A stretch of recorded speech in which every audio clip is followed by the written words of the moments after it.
குற்றாலத்தில் சீசன் களை கட்ட தொடங்கியிருக்கிறது. மெயின் அருவி, ஐந்தருவிகளில் குளிக்க விதிக்கப்பட்ட தடையும் நீக்கப்பட்டிருப்பதால் சுற்றுலா பயணிகள் மகிழ்ச்சி அடைந்திருக்கின்றனர். இதுகுறித்த தகவல்களை தருகிறார் நமது செய்தியாளர் சுந்தர மகேஷ்.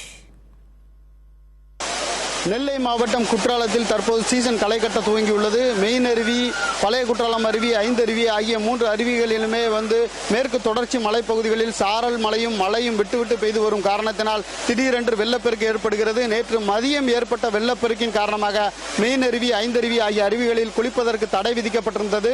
தற்போது அந்த தடை நீக்கப்பட்டு இன்று காலை முதல் மெயின் அருவி, ஐந்தருவி ஆகிய அருவிகளில் குளிப்பதற்கு அனுமதி வழங்கப்பட்டது. இதன் காரணமாக இன்று முதல் வாரத்தில் ஞாயிற்றுக்கிழமை முதல் விடுமுறை தினம் என்பதாலும் இந்த சீசனில் முதல் விடுமுறை தினம் என்பதாலும் கூட்டம் அதிகமாக காணப்படுகிறது. இந்த சீசனில் முதல் சீசன் களை கட்ட துவங்க உள்ளது. மேலும் சுற்றுலா பயணிகளின் வருகை மெயின் அருவி, ஐந்தருவி, பழைய குற்றாலம் அருவி ஆகியவற்றில் அதிகரித்து காணப்படுகிறது. ஏற்கனவே அறிவித்திருந்தபடி காவல்துறை சார்பில் ஒரு கம்பெனி போலீசார் பாதுகாப்பு பணியில் ஈடுபடுத்தப்பட்டு கொண்டிருக்கின்றனர்.